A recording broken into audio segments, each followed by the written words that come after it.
kakapasok lang na balita na meron daw isang senador. Isang senador na nako-waranto. Ano ba yung ko-waranto? Yan yung parang pinapa-disqualify. Ibig sabihin, nasa posisyon siya, pero yung pagkakakuha niya sa posisyon niya, may bahid. Parang sino ba ang nako-waranto? Nako-waranto kung matatandaan nyo, si Sereno.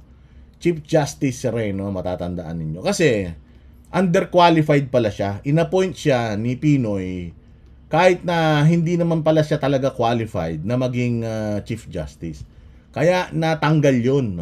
Ang nagko-waranto, alam ko, Solicitor General.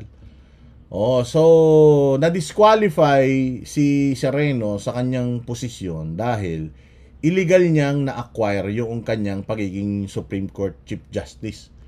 Hindi siya qualified, meron pa yatang mga taong mas qualified sa kanya or may kulang sa kanyang credentials, pero na vital sa role, pero inano pa din siya, inappoint pa din siya.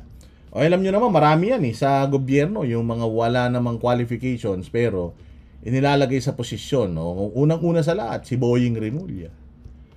Hindi qualified, pero kita mo naman, naging DOJ Secretary na, naging ombudsman pa. Hindi ba? So ngayon, meron na namang isang mahilig mag-bend ng law. Sometimes we have to bend the law in order for us to please the people. Walang Diyo naman talaga. Yun na nga, si Breaking the Law. Hindi pala Breaking the Law. Si Law Bender, Erwin Tulfo, alam naman natin na meron siyang issue ng citizenship, 'di ba? Siya daw di umano ay nameke ng birth certificate at inamin man niya 'yun.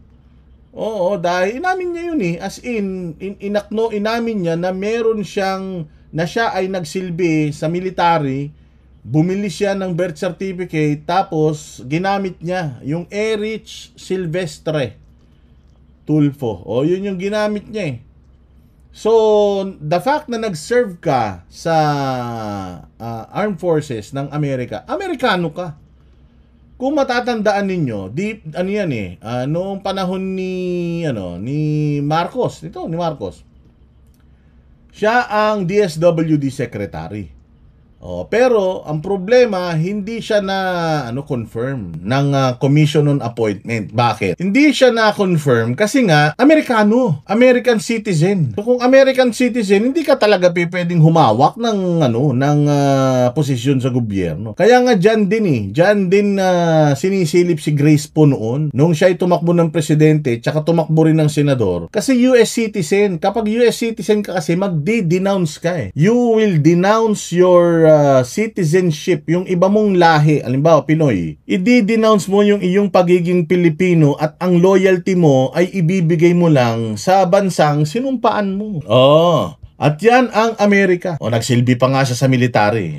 So, ang drama niya dati, kesyo breadwinner daw siya, may mga anak siyang bubuhayin. Kaya niya ginawa yun. Pero yun nga yung sinasabi natin na mandurugas. Mandurugas ka, sinungaling ka, wala kang reputasyon, dinaya mo ultimong bansang Amerika para kumita ka ng pera. Ano ang assurance natin na hindi mo dadayain yung Pilipino? Lumalabas na yung totoong kulay nito ni Erich Silvestre na siya ay nagbe-bend ng law at feeling natin isa yung kanyang pagiging congressman kasi biglang naging kongresista yan Mantakin mo, hindi siya na-confirm na DSWD secretary dahil sa kanyang citizenship. Tapos, biglang naging party list representative siya nung ACT-CIS na kurakot. Kurakot yun yung YAP, di ba? Sabi ni Orly, tsaka sabi din ni Pangulong Duterte noon pa na yung isang representative ng ACT-CIS di umano kawatan.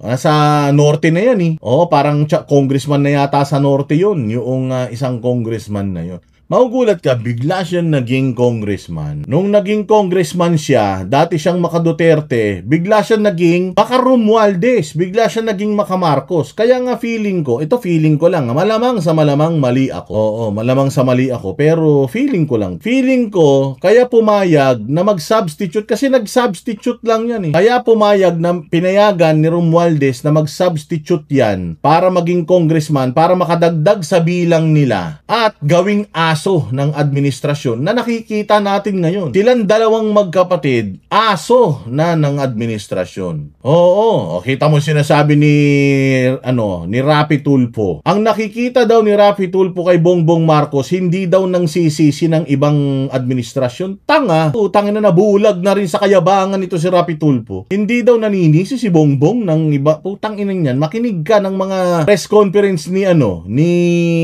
Claire Castro. Tingnan mo, puro Duterte ang inaatake niya. Hindi naninisi ang iba ng nakaraang administrasyon. Tingnan mo, sinong iniimbestigahan ngayon ng ombudsman, iniimbestigahan, gustong paimbestigahan ng Senado, ng ICI. Tingnan mo sinong gustong mga paimbestigahan. Putay na mga Duterte-aligned na mga politiko. Diba? Tapos sasabihin mo, Rapi Tulfo, hindi naninisi itong si Bongbong. Ulaga ka pala eh. So dito sa balitang ito at breaking news ito, lumabas na merong co-warrant petition kay, ibig sabihin, pinapadisqualify si Erwin Tulfo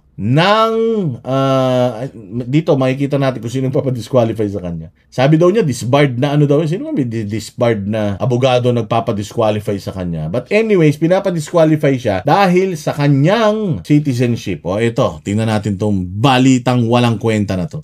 Naungkat sa pagdinig ng budget ng Senate Electoral Tribunal ang nakabimbing petisyon na kumukwestiyon sa legalidad ng paghawak sa pwesto ng isang senador. Ayon sa Deputy Senate Electoral Tribunal. So doon pala siya, doon lumutang yung balita na merong disqualification case laban sa kanya. Dahil kapag kakuwaran to, ibig sabihin na nakuha mo yung iyong posisyon na hindi ka dumaan sa tamang proseso. Na magic nyo. Yan siguro yung sinasabi niyang bend the law. You have to bend the law. Walang hiya, Secretary, inihain ang co-warrant petition laban sa isang senador nitong Hulyo dahil sa issue sa kanyang citizenship.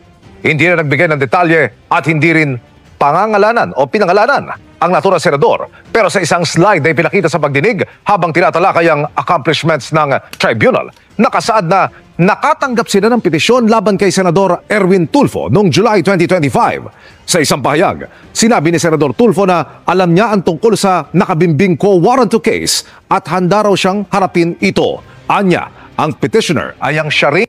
Alam mo kaya nga ito yung isang sinisingil ko actually si Marcoleta kasi si Marcoleta naglabas nito yung citizenship, yung nagano sa Amerika. Meron pang meron hinahabol nga siya actually ng Amerika, gobyerno ng Amerika dahil parang sinwindel niya Yung Amerika, takin mo niloko mo yung bansang Amerika, ang laki-laki bansa, nung Pilipinas pa kaya. Kung sinabi mo na yung bansang Amerika ay naging tulay mo para mag-provide ka sa pamilya mo. Takin mo tinrider mo yung bansang tumulong sa'yo para itaguyod mo yung pamilya mo. So anong gagawin nito sa Pilipinas? Ganyan din.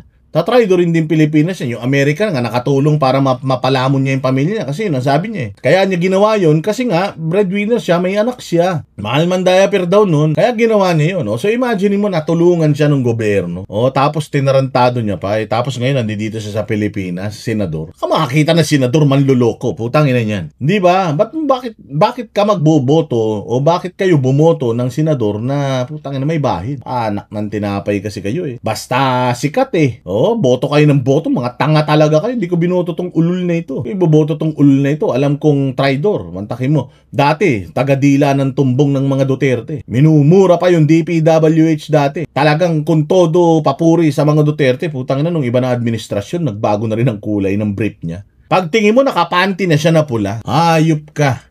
Nagsampa ng disqualification case laban sa kanya noong kampanya.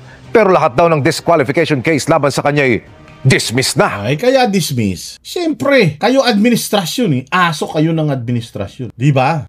So si Mr. Bend the Law, nagtatry na namang i-bend ang law. Pero ako, sa totoo lang, dapat talaga hindi kasi nga, katulad nga ng sinasabi natin, Hindi nga niya na ipagtanggol yung sarili niya noong siya ay dinisqualify or hindi kinonfirm bilang DSWD secretary. Hindi siya kinonfirm dahil dyan. Tapos biglang ngayon, yun ang rason kung bakit hindi siya naging DSWD secretary. Tapos biglang naging congressman ka. Biglang naging senador ka. Anong nangyari? Dapat ito iniimbestigahan ni Boying. Ito magic talaga. Ito talaga ang magic. Wala nang iba.